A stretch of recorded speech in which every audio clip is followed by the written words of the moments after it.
Hey guys, welcome back to the channel. I'm Luke, a CFA Charterholder. Today we're going to be discussing and contrasting the two theories of corporate governance. So we'll look at the shareholder theory of corporate governance and contrast that against the stakeholder theory of corporate governance. So yeah, let's get into it. So yeah, the shareholder theory. So the shareholder theory of corporate governance states that the focus should be on the wants and needs of the shareholders only. So managers should act only with the objectives and the considerations of the shareholder group in mind. Very little consideration, if any, should be given to the broader stakeholder group. So company managers have a primary objective of maximising shareholder value via maximising company value. So shareholder theory states that this should be basically the sole objective of company managers. They really don't need to give any consideration to the objectives and the wants and needs of the broader stakeholder group. So your suppliers, employees, the environment, governments, all of the lenders, all of the additional stakeholders that have an interest in the business are basically, you don't need to give them much consideration. Under the stakeholder theory, the board and management team are elected to advance the interests of the company owners, which is to maximise shareholder value via profit maximisation. So yeah, this is the sole focus of company managers under the shareholder theory of corporate governance. They need to basically maximise profits, which will flow through to an increased company valuation, which will generate financial returns for shareholders. And the interests of other stakeholders are only considered if they impact shareholder value. So yeah, the managers would only consider the wants and needs of the broader stakeholder group if those wants and needs had an impact on shareholder value and shareholder returns.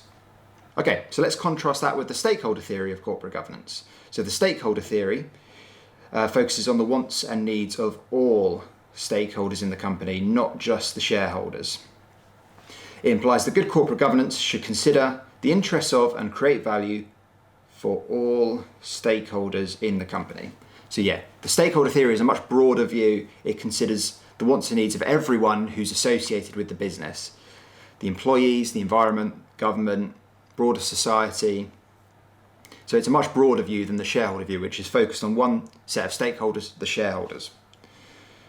So yeah, the shareholder theory is much narrower, and the stakeholder theory is broader. The shareholder theory only considers the wants and needs of the shareholders, whereas the stakeholder theory considers the wants and needs of everyone associated with the company. And then shareholders have a narrower perspective, as really all they're interested in is maximising their returns, right? All they want to do is make profits. Typically, maybe it's a bit cynical, but most shareholders are solely focused on profit maximisation and shareholder value upside. So that's in contrast with the stakeholder theory, which broadens the focus of corporate decision making beyond that of the shareholder theory. Stakeholders have a much wider perspective, right? They're concerned with environmental and social issues, not just financial considerations. So stakeholders are interested in the impact on the planet of the corporate activities, the impact of business operations on society at large, on employees, on the well-being of the public and the customers, employees, company managers, etc. So it's not, stakeholders have a much broader view on why companies should exist than shareholders do under the shareholder theory. So what are the issues with the stakeholder theory? So stakeholder theory can give rise to several challenges which the management teams of companies need to consider. So if they were to employ stakeholder theory,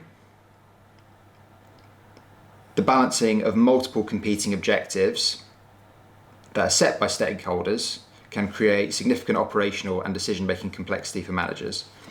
So if you adopt shareholder theory and you're a manager, you've got one objective. That is to maximise profits and maximise shareholder wealth and company value. That's it. You've got one area of focus, one objective. So that's all you need to focus on. There's no competing objectives that you need to consider, no other stakeholders that you need to consider really. Whereas under stakeholder theory, you're going to be prioritising everyone's objectives. You're going to be looking after and considering and factoring in the wants and needs of all stakeholders, which may often lead to competing objectives being created because different stakeholders may have different wants and needs. And this can create a real headache for company managers because you've got to decide if two objectives are competing, which one to prioritise, which one to disregard, and managing that with the associated stakeholders can be very complex. Defining, measuring and balancing these non-shareholder based objectives is really difficult to do. So for example, how does a company quantify its environmental impact? How does it reduce that? How does it show that it's reduced that? That's one of the big questions of our times. So many stakeholder objectives can be quite difficult to quantify and execute, whereas the shareholder theory objective of maximising shareholder wealth is quite easy to measure because all you've got to do is increase profits year on year. It can be difficult to compete with other competitors in the same industry who are not subject to the same constraints that are imposed by stakeholder theory. This is the never-ending sort of debate. I mean, you can be a company that prioritises other issues and other objectives and not put as much focus in on profit, but if your competitors aren't playing by the same game and they are profit maximising, then they will gain market share, gain customers, and then potentially leave you behind, and then you may struggle to thrive within your industry. So there's a trade-off. It can be difficult for companies that adopt stakeholder theory to compete with competitors who are adopting shareholder theory. That's kind of the key point.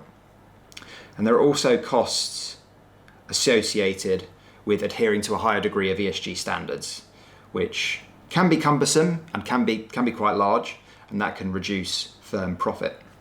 So who are the advocates for stakeholder theory?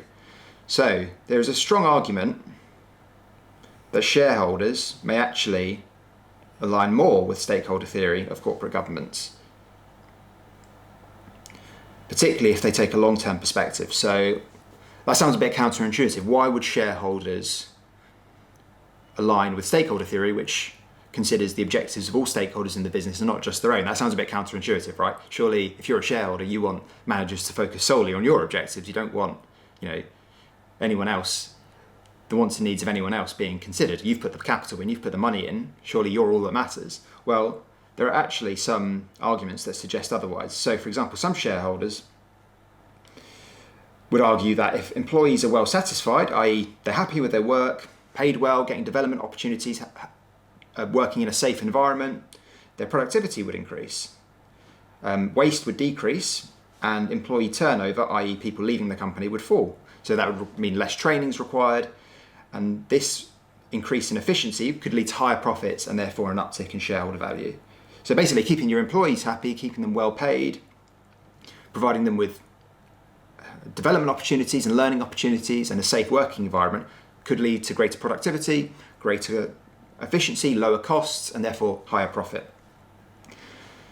Another example of how this could work is if a company donates to charity and gets involved and supports its local community. This could attract positive media attention, higher quality employees, and positive externalities, such as less protests or sabotage attempts against the company, which would benefit the company in the long run because, again, there'd be better brand recognition, lower costs associated with preventing these things from happening, higher quality employees being attracted to work for the company, and all of these factors would lead to lower costs, potentially higher revenue, and fundamentally higher profit, which could in turn lead to higher shareholder value and company value. So that's some of the rationales behind why shareholders may support a transition to stakeholder theory. Hopefully that all makes sense. Stakeholder theory is the broader view, and shareholder theory is the narrower view, which supports the sole primary objective of shareholder value maximisation. Any questions, feel free to fire them off in the comments, and I'll see you guys in the next video.